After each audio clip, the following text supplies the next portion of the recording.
everyone. Thanks for joining us. I'm Annika Pergament. I am the senior business anchor at Spectrum News New York 1. And in that capacity, I also co-host our morning show, which is called Mornings on One. And we are so happy that you're joining us tonight for this Demon Live series. We are really grateful that we can get together. It's not in person, but it's the next best thing. It's virtually. So we hope that we can get to most of your questions this evening and leave you feeling like you learned something interesting about the news business and Reuters in particular. Please note, we are recording this Zoom session and you will be able to access it. It's going to be on the Demon Lounge webpage. You can see the link posted in chat. And before we get started, I just want to give a special thanks to Duke Arts, Duke in LA, Duke in New York, and Duke alumni for collaborating. And an extra special thanks to Amy Unal and Karen Gottlieb for organizing this next hour. We did receive dozens of questions from you guys. They were submitted by students and alumni, so we're not going to be taking live questions tonight because the questions that you sent in really ran the gamut. We are going to post the emails of the panelists in the chat section, so if you do have follow-ups or want to reach out to them directly afterward, you'll be able to do so. They're super busy. They may not get back to you right away, but they're going to try their best. Just to start here, what I'm going to do is go around and briefly introduce our three Reuters panelists to you. And to the panelists, just keep your intro brief, talk about what you do at Reuters, and then we're going to get a little bit deeper into the questions. So Imani, why don't I start with you? Hi everyone, my name is Imani. I graduated from Duke in 2016, and I've been at Reuters for 2 years, and I'm a beat reporter covering Bank of America, Wells Fargo, and Citigroup. Lewis? Hi everyone, my name is Louis Krauskopf. I graduated from Duke in '95.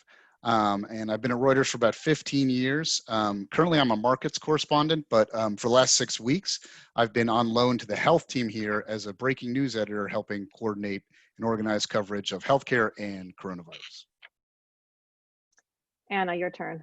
Hi, I'm Anna Driver. I've been with Reuters for more than 20 years.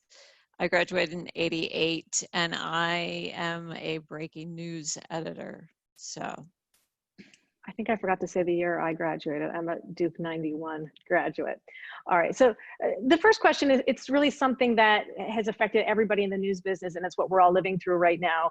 And it's basically some of the ways that the current COVID pandemic has impacted your job working from home. It's hard to be a journalist when you can't really get out in the field as much. So Imani, why don't I talk to you? I know you cover banks. How has it impacted you doing your job to be working from home? I think that a lot of it has been the same since a lot of my job was phone-based in terms of setting up interviews and things like that.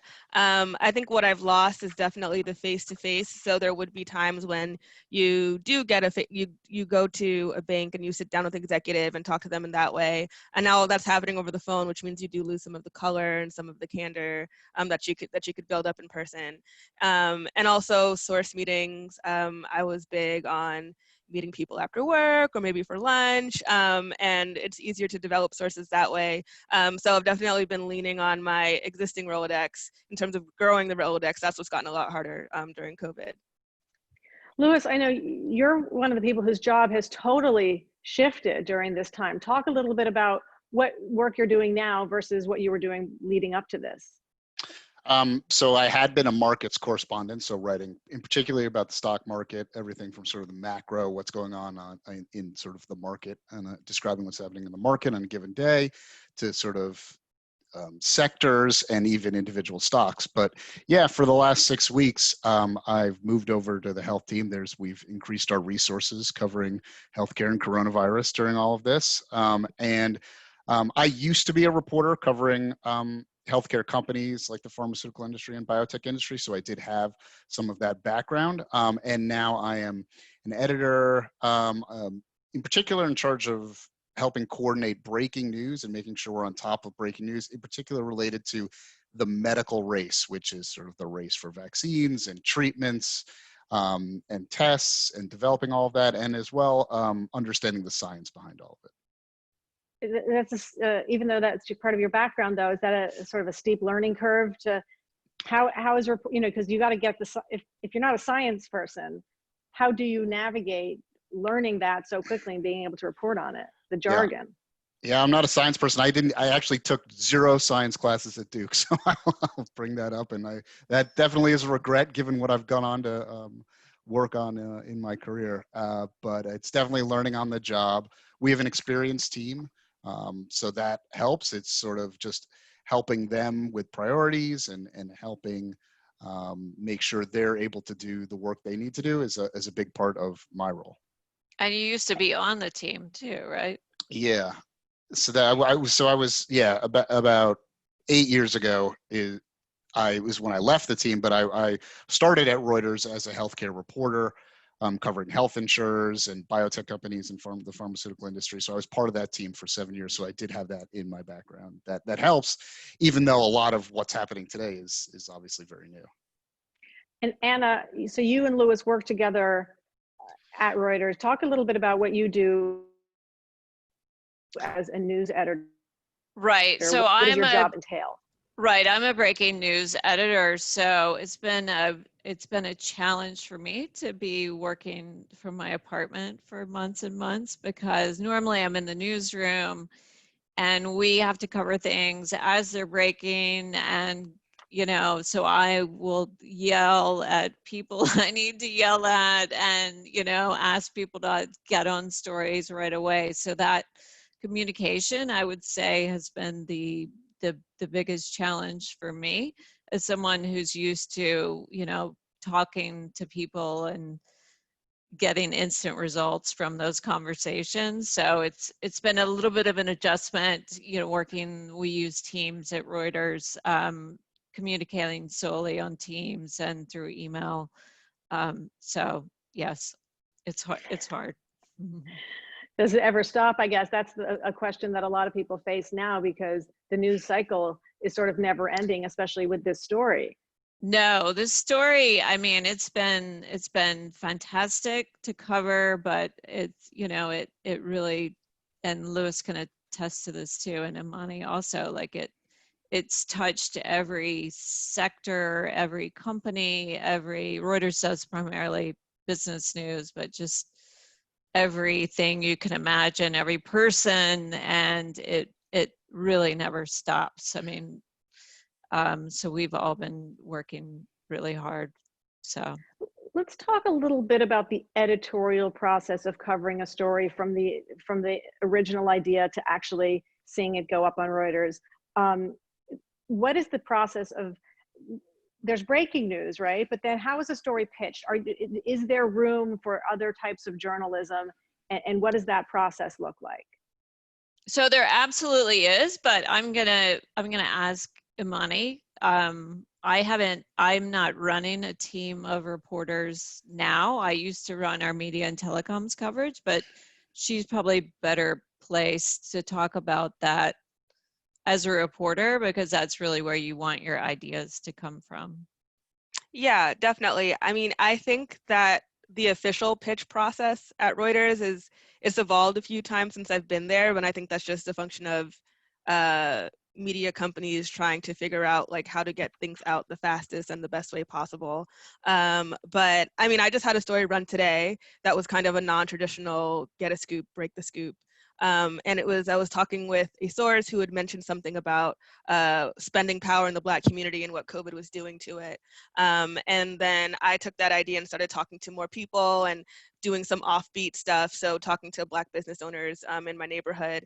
And then I thought I had what was like a pretty good idea. I wrote a few paragraphs and I sent it off to some editors to say, hey, I want to write about spending power in the Black community and how it's impacting these small businesses. And an editor was like, this is great.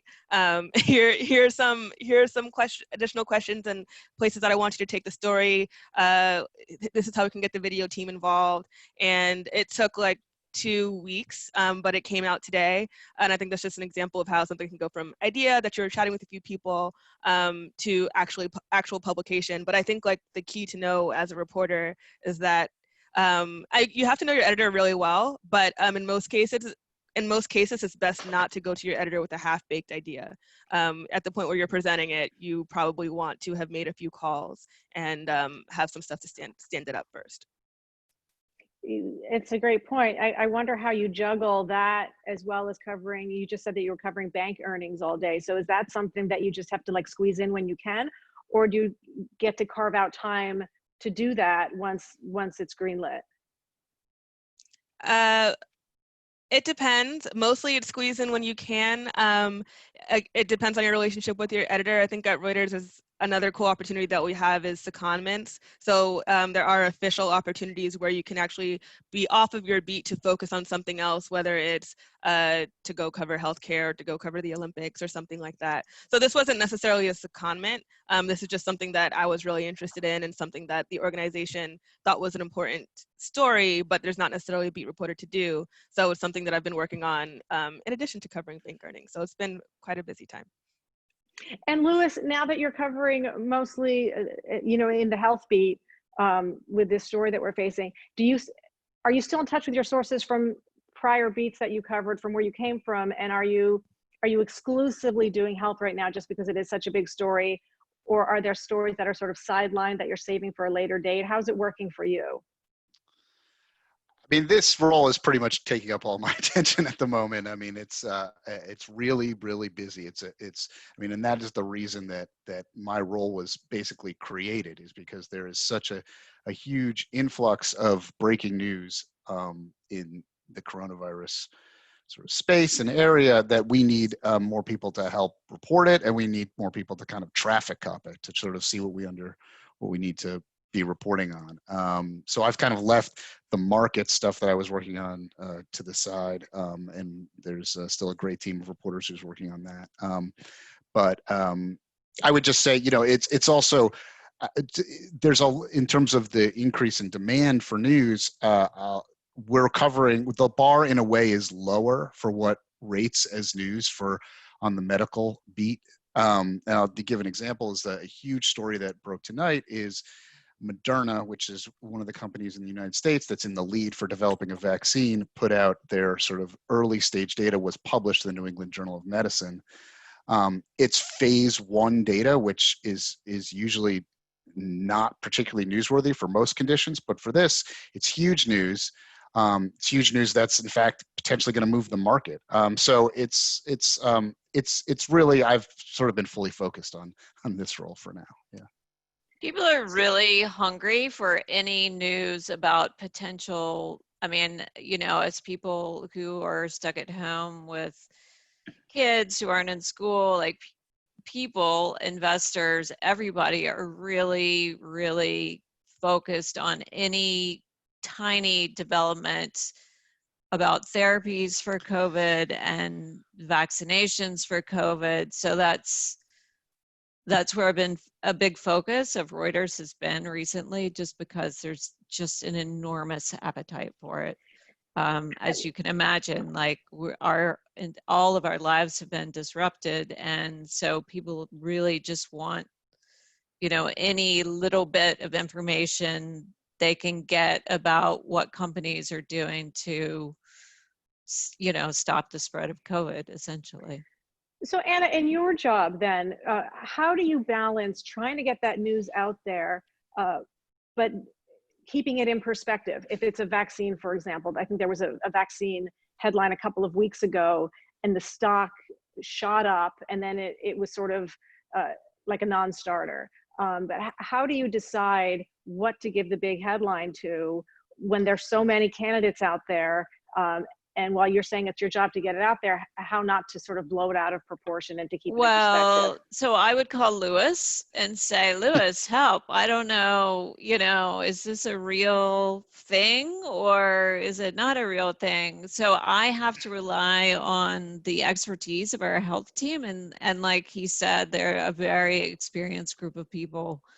I think they've had to make a little bit of adjustment because people are so hungry for this news. So as Louis said, like there are certain things that we cover now that we might not have covered in the past. But it's, I really need the expertise of all of our reporters and healthcare editors to help make those decisions. So this coronavirus pandemic story really collided head on with the protests over racial injustice in law departments all over the country and police departments all over the country. How has, well, let me take a step back. And that subsequently led to a lot of reckoning among certain news organizations. I mean, the Pittsburgh Post-Gazette, Condé Nast, the New York Times, these were all big things that came out into the open.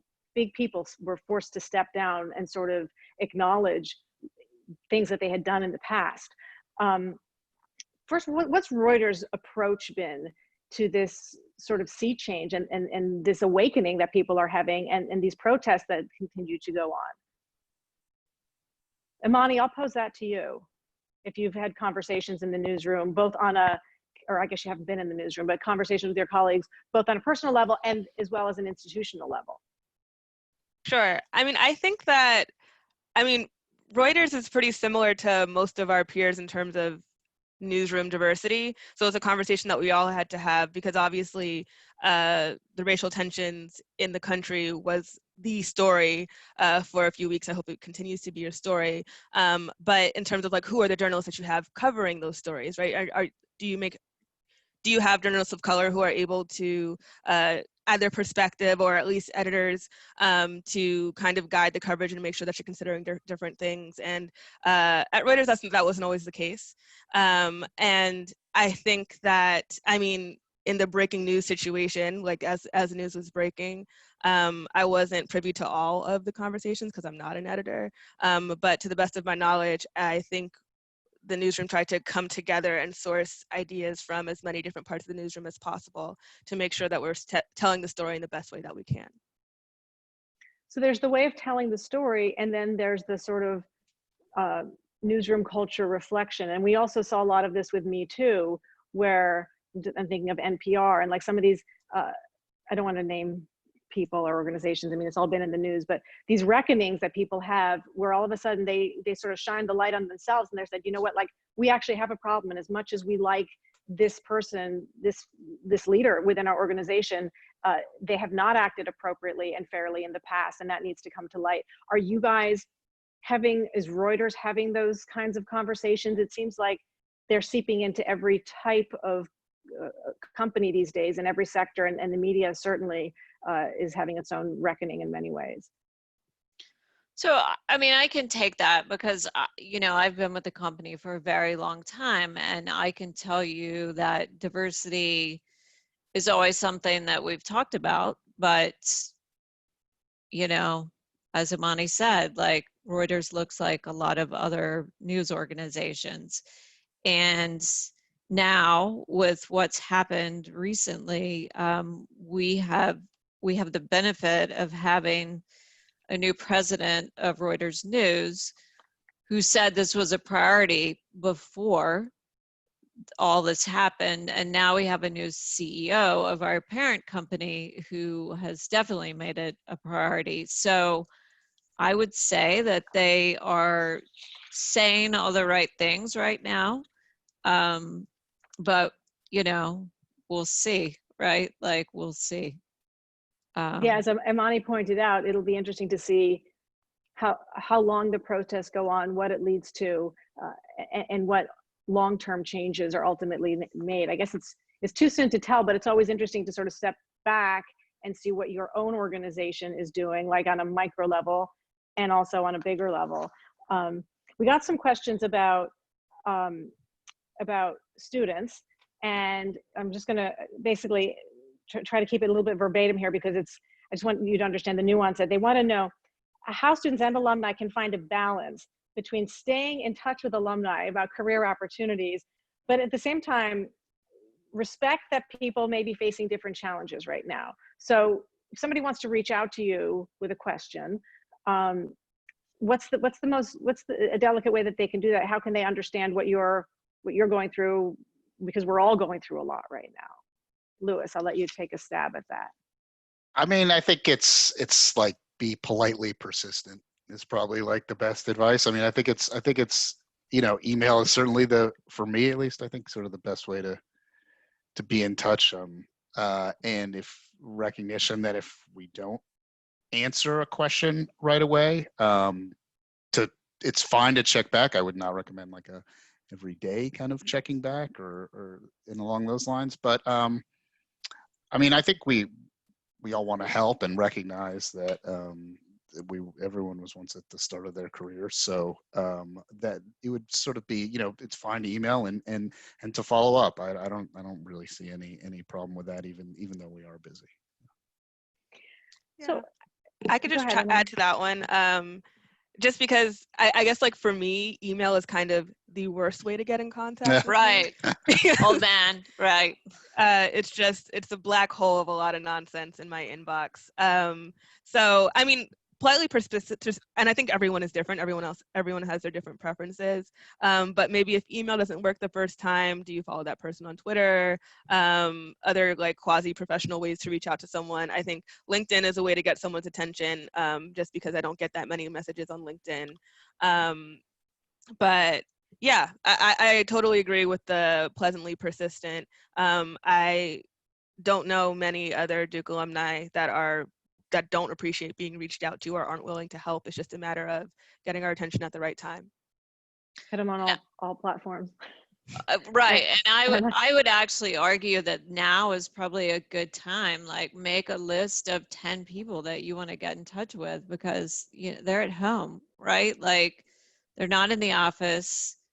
They have other things going on, but now might actually be a good time to reach out to people, because they might want to break from their kids, or like, you never know. Like, just go for it, I would say. Can you talk a little bit about your careers up until this point? What was the path, and what ultimately led you to choose the role that you're in? Were you at different organizations before Reuters? I'll let you sort of go right through it. Imani, I'll start with you, because you were the most recent Duke graduate. Sure. So I think I'd heard of Reuters for the first time right around the time that I was graduating. But at that point, I'd already had an internship in hand from the Wall Street Journal. So I did that internship. I was covering freight transportation and tobacco. So like really exciting, thriving industries. This is tobacco pre-vaping. So there really was not that much going on. And then, so I was at the Journal. I got my internship extended.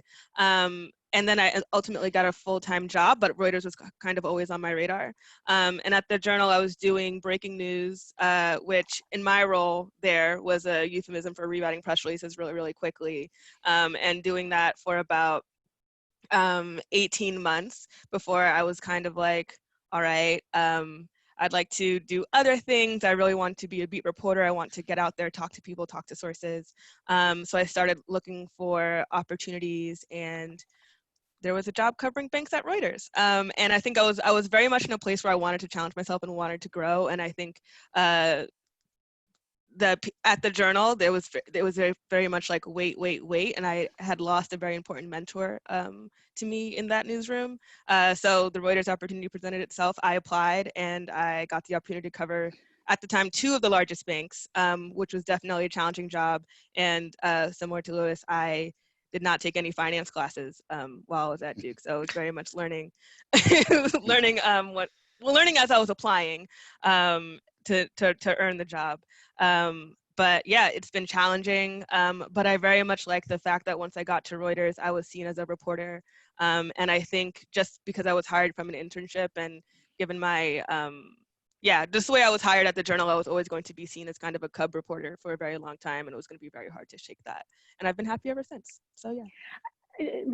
Before Anna and Lewis go on that question, I just wanted to ask you a follow-up, because I find it so interesting when you say you wanted to go out and sort of cultivate your own sources and talk to people. That's a real art, to cultivate those relationships and try to get a story from somebody who you just met. Can you shed some light on how you do that? It's the hardest part of my job, for sure. And to go back to the last question, be pleasantly persistent. And I find that about 90% of the job is failure, because not everybody you're going to meet, they're going to open up and tell you everything. You just have to kind of chip away at these people until they trust you. Not having a lot of connections, I've leaned on my Duke network a lot. and ask for coffees that way. I go to a lot of events, a lot of happy hours, which again, why this whole period has been really, really tough for me, because it's taken away my main avenue of meeting people. But really, I mean, a lot of the best stories that I've gotten have just been through the front door. So asking PR for time with a certain person, and showing my interest and trying to get maybe deeper stories. Maybe it's not going to be a market moving scoop, but understand a business better and tell the story of a business better than maybe some of my peers have, just because I spent the time getting to know it. So. That's so fascinating how you go about that. Louis, what about you? What brought you? I know you talked a little bit about your biotech background on that beat earlier. Have you been at Reuters for a long time, or what was your path from Duke to getting to where you are now? Yeah, I've been at Reuters for about 15 years, but before that, I worked in newspapers. It feels like a really archaic career path. You know, I started the Virginian Pilot, which is a paper in southeastern Virginia, Norfolk, which is a great paper. At the time, the career path that made sense in journalism was moving up the ladder in newspapers to bigger newspapers, but that was before the real decline in print. But I did go from there to the Bergen Record, which is a paper in North Jersey, which at the time, when I was applying there were two jobs that were available to me. I could cover a town in one of the many, many Bergen towns, which are Bergen County towns, which are great beats. Or I could cover the pharmaceutical industry, which was a job that existed at a community paper because the pharmaceutical industry is an international industry, but a lot of the headquarters are in New Jersey. And I said, why not try that? So, I mean, it's sort of been dumb luck. I've sort of fallen into a lot of jobs, it feels like. And while I covered the pharmaceutical industry, which I loved at the Record. While I was on the beat, it exposed me to reporters from, the New York Times, the Financial Times, the Journal, and Reuters.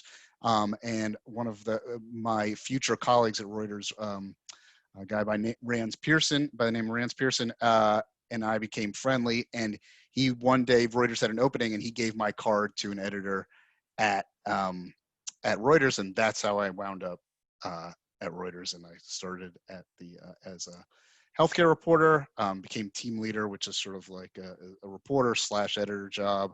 I took a year off to study at Columbia for a year, came back, covered GE and industrial manufacturers at Reuters, and then moved to the markets team. So that's sort of been my career path. The great thing about Reuters is that you can really do a lot when you're here. I mean, you can move horizontally. Hopefully you can move vertically if you want to, like up the chain, but there are all sorts of different jobs that you can have in being in a news organization this big. Anna, have you been at Reuters? I know you said Yeah, you've been there most of my career. So, but there's a reason for that. And I mean, I've been in my current role about 4 years back in New York, but before that, I was a reporter. I've been a reporter in Houston. I've been a reporter in Chicago. I've been a reporter in New York, and just have had the opportunity to cover some really big stuff, hurricanes, giant trials, and it's been a really good ride. And I've had good supportive bosses and a really good career. So covered the shale boom and bust, and so a lot of just a real wealth of really rich, fantastic stories. So, and Reuters has always been a good place for me. It's funny because when you've been at one place for so long, it doesn't mean you've been doing the same job. I think about that a lot because I started at New York One in 1994, and I first came on as a political reporter, and I was just thinking, I was assigned to cover Albany. Governor Pataki had just been elected, and I had no idea how to cultivate sources and start covering a beat.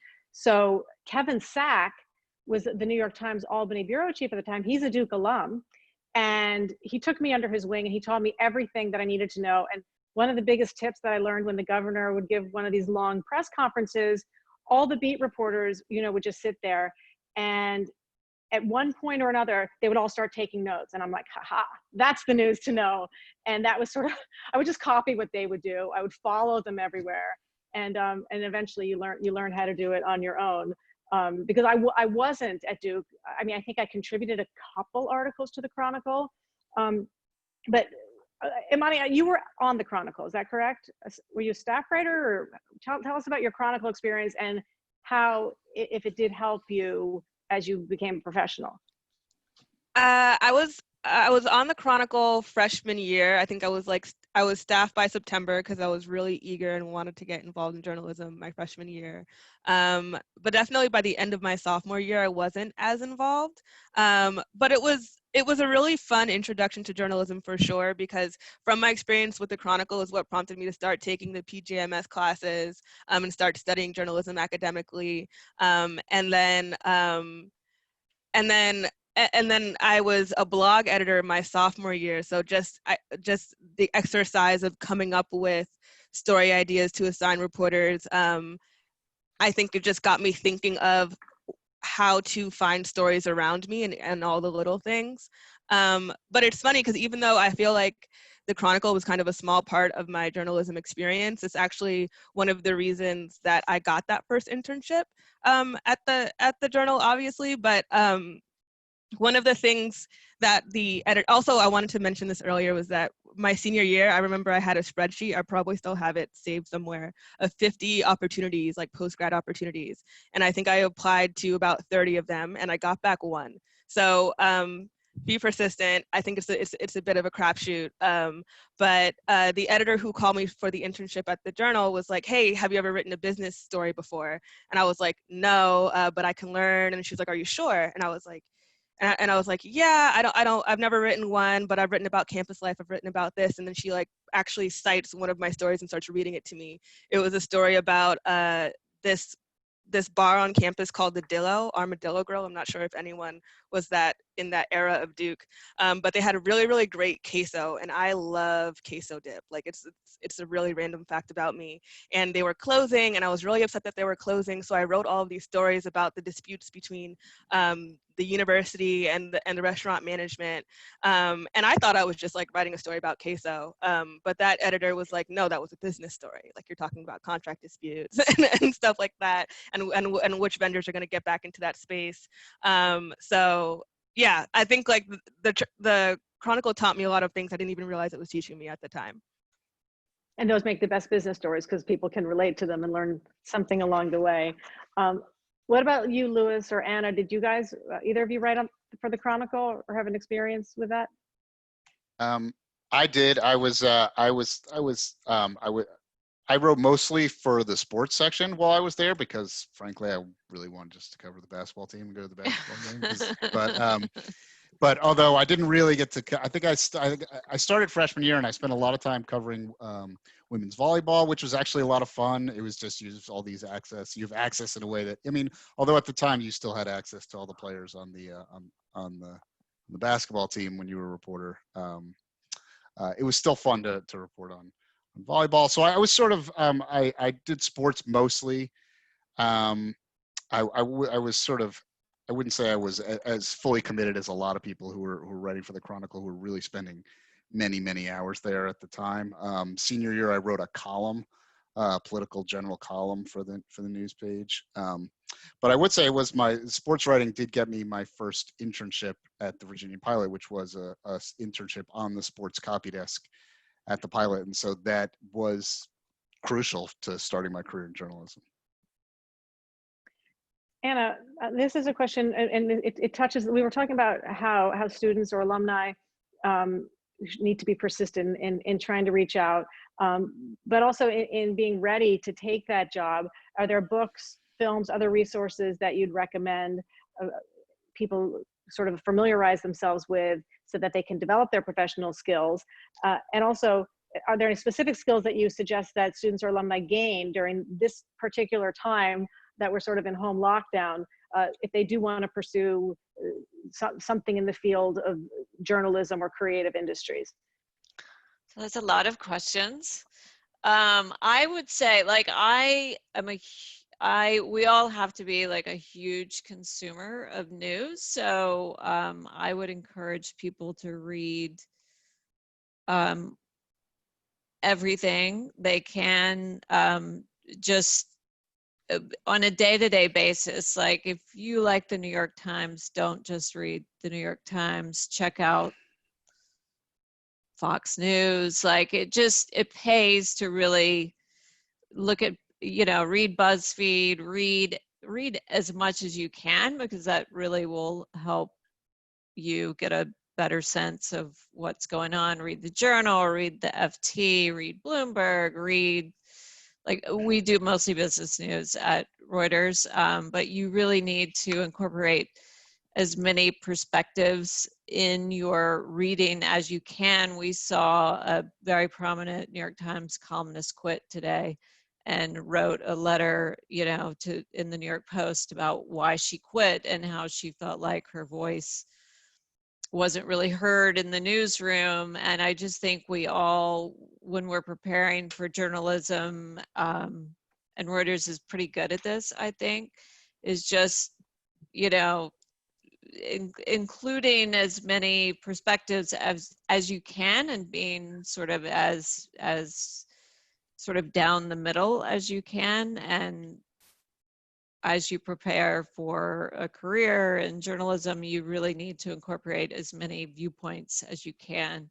You don't have to believe in them, but you just need to be mindful of them and, have them as part of your your whatever you need to do your job. You can't just read the New York Times, or you can't just read Fox News or the Journal. Like, you have to be very inclusive about what you take in. What about social media? Do you, Imani and Louis, do you use it as a resource? Are there like particular reporters or scientists or bankers that you follow that you tend to get good stories from? And then also, when you're working on a story, do you post snippets like teasing up to your main piece, or do you hold off until you're ready to come in with sort of the big bang? I could start. I for sure follow all of my competitors. I actually have notifications on for all of their tweets. So I know when they drop a new story, or I know what they're thinking about, just so that I could try to, if not be one step ahead, be not that far behind. In terms of, I think, as a sourcing tool, I think social media is really, really weird, because you don't necessarily want to leave fingerprints to who you're talking to and who you're connected with. But I have found that for sourcing story ideas, I use this app called TweetDeck, and I have the names of all of my banks and a few keywords. So as I'm looking down my regular timeline, I could see what people are saying about Wells Fargo or Bank of America, et cetera, et cetera. But yeah, no, I think I've gotten a lot of really, really great story ideas from just monitoring. But more so, in terms of following people, I think it's just important to make sure that you know what the other people, what your competitors are talking about, what the main executives are saying, and things like that.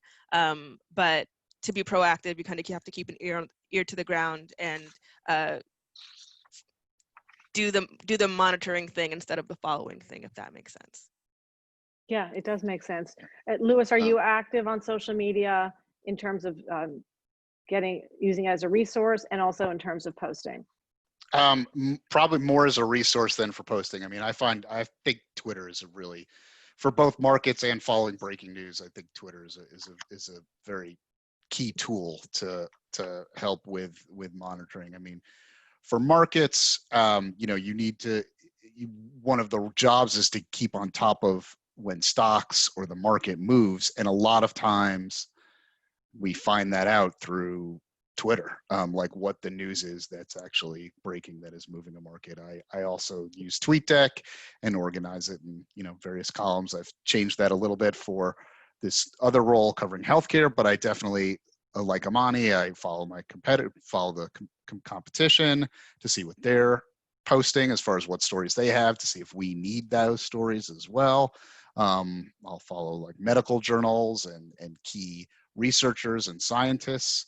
who are like voices that are almost newsworthy on their own. I mean, I think like there's been Moderna, this company I mentioned before, sometimes posts news on their Twitter feed before they actually put out a press release, which is, you know, challenging. But yeah, and then as far as posting, I mean, I'll post my stories or my colleagues' stories, but I would say it's definitely more of a tool I use for kind of monitoring, I'd say. Yeah. And Anna, as an editor, how do you handle social media, and are you deciding if you want to post a snippet of something that a reporter's working on, or how does it work from your perspective? I mean, I would say it's similar to what Lewis uses and Imani. Like, we use it more as a tip sheet than anything else. You know, we are an organization that really reports things down the middle, so we are mindful of that, and social media can be sort of a trap for people, and so I think it's a useful tool to see breaking news and what other people are up to, but it's not really, maybe we should be better at it. That's a good question. To promote stories, I know we have a team of people that do that, but it's not a huge part of my job, to be honest. I think one of the main reasons that we don't do it in terms of teasing is just because the business side of journalism can be so competitive. So I don't say anything. I have a lot of close friends who are also business journalists at competing outlets, and we don't mention anything about anything that we're working on until it's public. So it's kind of like I keep it, I know personally, really close to my chest until it's ready to go. And if I do have an idea that's on my beat and I tweet it before a story's out, it's because I don't think it's worthy of a story, or I just simply don't have time to get to it. You touched on this a little bit, Lewis, earlier about, and I know Reuters is not a traditional news organization in terms of the business model, but talk a little bit about, because it used to be that, you know, you would cut your teeth at a small newspaper and really learn how to analyze a town budget and go to, you know, to the local Board of Ed meetings and that kind of stuff. And then you would sort of graduate up to do that on a bigger scale and eventually maybe end up in a city or at an international beat. But that model is sort of dead now in many ways because so many small papers are struggling. For somebody who wants to get in on the industry or into the industry, the news business, talk about the approach, the business model of Reuters, if you will, and what are some ways, some sort of entry level jobs? So I could talk about the business model of Reuters. You know, I'm not in a recruiting position, so I might not have the best advice from from how to break in, but we are different than sort of the New York Times, the Wall Street Journal, newspapers, print, in that, well, our parent company, Thomson Reuters, for years competed with, in particular, Bloomberg in delivering financial data to financial customers, and that data included news. Several years ago, we sold the majority of that business to private equity, and that became a separate company called Refinitiv. But we still provide the news there, and Refinitiv pays us an annual fee of over $300 million, and that is going to go on for like the next 25 plus years. So we're, you know, that is a big chunk of our revenue. Now we also do have a website, and our new president that Anna mentioned earlier is also sort of expanding the ways that Reuters makes money. But advertising, which has been sort of what you've seen really get completely chipped away at a lot of journalism outlets, has never been a really huge part of how Reuters makes money. So I think that has kind of put us in an unusual position in journalism. And correct, yeah. Anna or Imani, correct me if I completely misstated some of that, but Yeah, well, because advertising, the pressures of all those lost advertising dollars in terms of local papers and local TV stations have basically vanished. So to do any probing journalism, it's really difficult on a local level unless you're talking about something like a nonprofit, or like a ProPublica or something. can any of you, and Imani, you touched on this a little bit in terms of how you use your Duke network when you're deciding to do a story, and reach out to sources. But can each of you talk a little bit about how your Duke experience sort of still to this day helps you in your current role? What is it that you brought from Duke to today, and in what way does that like aid your job? Anna, you can go first. I'll start. I mean, it definitely, I mean, Imani touched on this. It definitely opens doors for sure. Like, I know that when I was, I mean, I've been a reporter for most of my career and an editor for the last couple of years, but I know that, you know, there were hedge fund guys who said they did not talk to the press, but they went to Duke, and I would shamelessly play that card. And when I was in Houston covering oil and gas, I went to every Duke alum event and, you know, picked up great sources there. So, I mean, it's a door opener for you as a reporter. I think that's one of the biggest takeaways for me. I think, yeah, definitely for sourcing. I was still doing the thing where I was going to every single Duke alumni event. I was going to Duke Law alumni events. I did not go to the law yeah, school. right. You go to all of them. Yeah. Right? But I think even within journalism too. So during the point when I was like interviewing for the job at Reuters, I realized that I knew a few people in the newsroom, or not in the newsroom, but like within the corporate structure of the organization. And you know, I do think I worked really, really hard to get the job. I had to prove that I had access to all these people to get the sources, do all the research on the finance industry, and walk through how I'd report out some stories.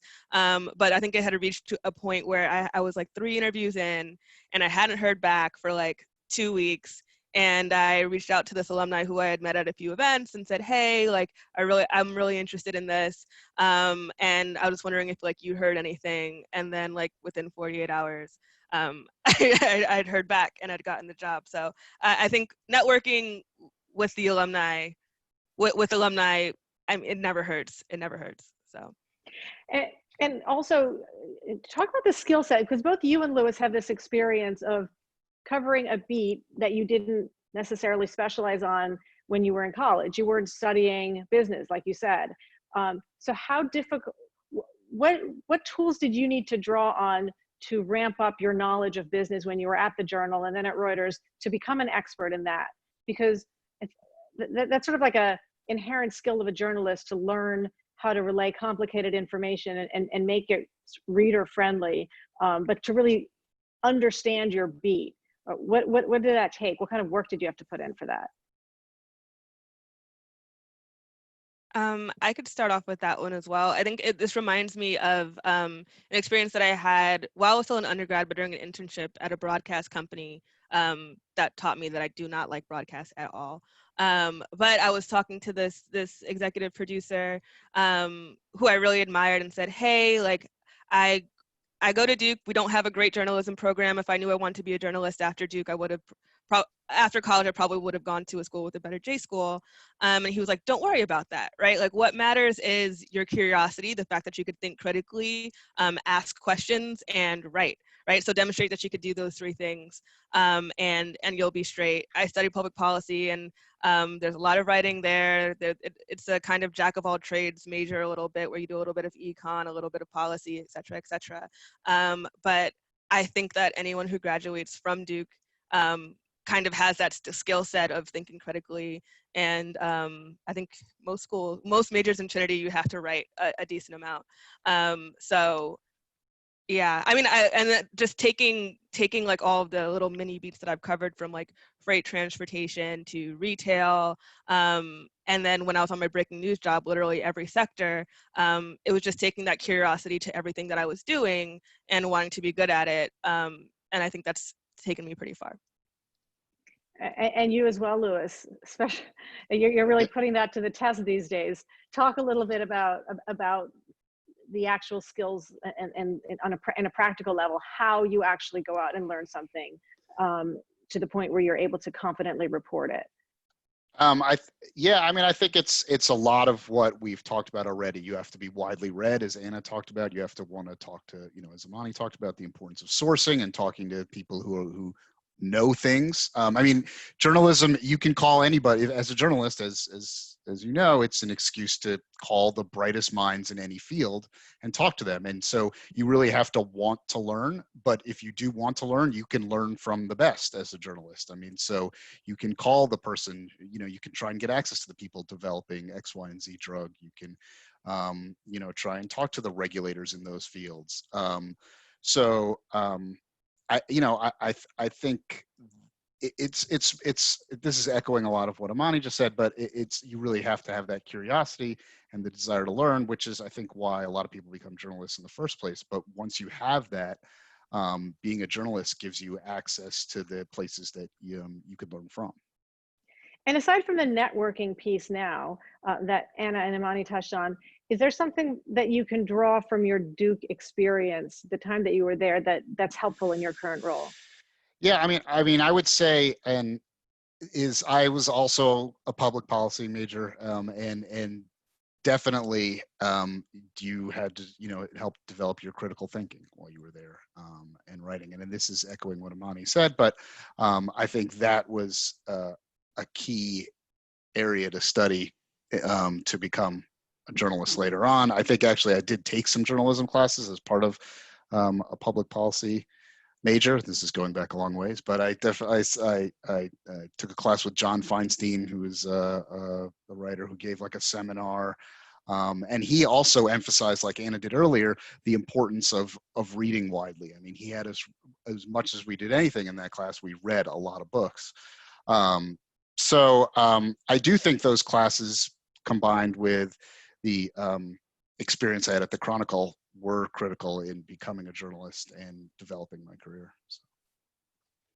This next question that we got, it's one of those questions that either you just know it or it's really tough. So I'm just going to pose it to you guys, and you can think about it looking back at your career so far. What's one piece of advice that you wish you could go back and give your earlier self? And Anna, I will start with you on that. Right. I would definitely say that I probably, even though I have loved almost every moment of my career at Reuters, I wish I would have moved around a little bit more. Some people think it's weird that I've been where I have been as long as I've been. But I do wish that I've worked at a couple of other places. I worked at Dow Jones before I came to Reuters, but I do wish that I had, broadened my experience a little bit. So, which I guess I still can do, right? I guess so, but it sounds like you're in a pretty good spot there right now. Yeah. But by the way, how many reporters do you work with within your group? So, I mean, a lot in the US, but I also help run a newsroom we have in Bangalore, India, where we have about 200 reporters. So that's a big part of my job, and a big part of my day is just, checking in with them, seeing what they're up to. Lewis works with them also. They're a big part of our health coverage. So that's a big part of my job as well. Mm-hmm. And Imani, what you're sort of in the early phase of your career, and you've already accomplished so much. But if your younger self were to tell your current self something, a piece of advice, what would that be? I think this is advice that I still need to a certain degree, but just be more confident. Like definitely when I was first starting out, and especially as an intern, and as Liz was talking about, like you're on the phones with like the smartest people on whatever subject matter that you're talking about, right? So I would be really, really timid. I don't know, like super deferential. And I mean, I guess you have to play your source if you think being deferential and timid is going to help get whatever you need out of that person, sure, but that's usually not the case, right? And at the same time, when you're having these conversations, like, you're helping that person potentially as much as they're helping you. So just come to the table and come to the phone, knowing that and being confident. And then the other aspects where that comes to play is I still do this where I over-report stories, or I never feel confident enough to start writing because I don't feel like I know enough. Usually you do, just start writing. And if you don't, you'll start writing and come to a hole and then probably get to the answer of what you exactly need for your story faster. So, do you have a particular love, whether it's the reporting or the writing process? I like the reporting better than the writing, for sure. Okay, Louis, your turn. What piece of advice would your younger self have given your current self about your career? I think Or this is anything kind else of, you want to add? yeah, I think this is kind of an adjunct to what Imani just said, but just don't be afraid to fail, I guess, and as far as like whether it's trying out a lead, trying out a story idea. This, I don't have a specific example that springs to mind, but maybe going for a job that you had you weren't totally sure you were right for, but but you're interested in. I think, and it goes hand in hand, I think, with confidence. I think a little bit is sort of, and that is how you learn. I mean, if you write something that doesn't work, why didn't it work? And then maybe it'll work next time because you tried it. I guess I also regret not taking those science classes in college, because that would have been helpful right about now. But You're making up for it in spades. And then this is one final sort of forward-looking question for all of you, which really has to do with the current moment that we're living through. And it's basically, how do you think both the COVID-19 pandemic and the spotlight on racial inequality will affect the future of the kinds of stories that we're going to see, of the whole news industry? And Anna, why don't I start with you?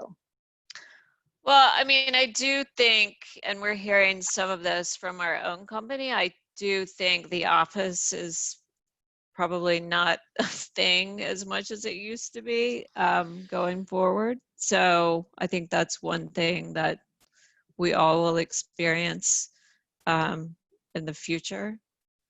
So I'll throw it to someone else now. Louis? Yeah, I mean, I think well, for sure, what Anna is saying is right. I mean, I think we are in a position here that we're fortunate that we can pretty much do our jobs remotely, and I think that all the industries that realize that will realize that.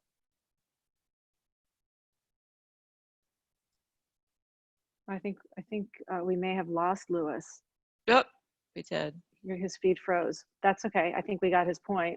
And Imani, I'll let you have the last word on that. Where do you think we go from here? Yeah. Oh, Louis, you're back. Good. I sorry. want to let you finish your thought. You just froze for a second. Oh, I don't know where I froze. It was kind of adding on to what Anna said. I mean, it was mostly just this idea that